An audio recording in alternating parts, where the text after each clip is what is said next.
aytar ekan. Agar bu dunyoni o'rmondagi daraxtlari qalam bo'lsa-yu, bu dunyoda butun varoq tayyorlangan butun dunyoni varog'iga aylansa-yu, dunyodagi dengizlar siyohga aylansa-yu, Rasululloh haqida madhini yozishga shular yetmaydi degan. Shunday zotning ummatimiz.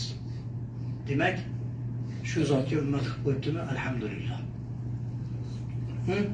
Alloh taolo shunday zotga ummat qilib qo'yibdi, alhamdulillah. Bu joyda sizlarga bir bayt bilan to'xtatamiz. Hammamiz ham o'zimizga yarasha bu yerda armonimiz bor. Men o'zim bitta armonim bor. Bu armon nima desiz? Insonda har bitta insonda armoni bo'ladi. Bu joyga kelib ham armon qiladi. Nima desa, u yaxshi armon. Bu joyda ota-onasi o'tib ketib, o'zi kelib ota-onasini olib kela olmaganligi uchun dod deb yig'layotganlar bor. Mana shu armon menda ham bor. Bundan 2 yil oldin birinchi umraga kelishligimda bizni onamiz o'zlari kuzatgan, chunki onamizning onasi, ukasi shunaqa biz onamiz bemor bo'lib yotibdi. Onam dedi, sen meni onamni borib umra qildirib kelsang, men shunda keyingisini meni olib ketaverasan dedi. Onamning gapiga ishondim, o'zini yaxshi holatda tutdi. Samolyotga Chimkentdan uchadigan bo'ldik.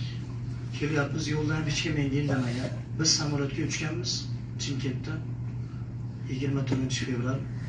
Chimkentdan uchdik, Jiddaga qo'ndik. Biz uchgan vaqtda onamni joni uzilgan edi.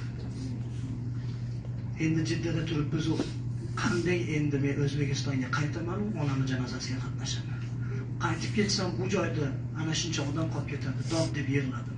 Yig'lab to'g'ri Madinaga bordik, Madinaga Rasululloh huzuriga kelib yig'ladim. Ya Rasululloh, sizga onamning salomini yetkazdim deb yig'lab, ko'zlarim ishib ketgan. Mo'jizaniki aytayapsizlar deb. Ana shunda o'tiribman, bir shunaqangi nurli odam keldi, yig'lab o'tirsin. Deb ismimni aytib chaqiryapti. Nimaga yig'layapsiz, bu yerda onangiz o'lganiga? Bu joy Rasululloh huzuri gunohdan, Parvardigoro gunohim kechir, Rasululloh hurmatdan deydigan joy emasmi? Sahobiylarda hayotini eshitgansiz, bilasiz. Ular jonini, molini, ota-onasini fido qilib, onangiz shu yerga kelishlik uchun harakat qilsiz, yig'laysizmi?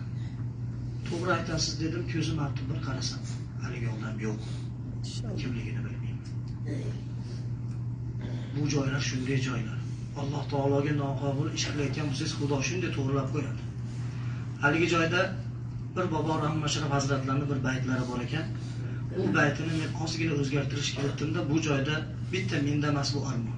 Juda ko'p odam milliardlarga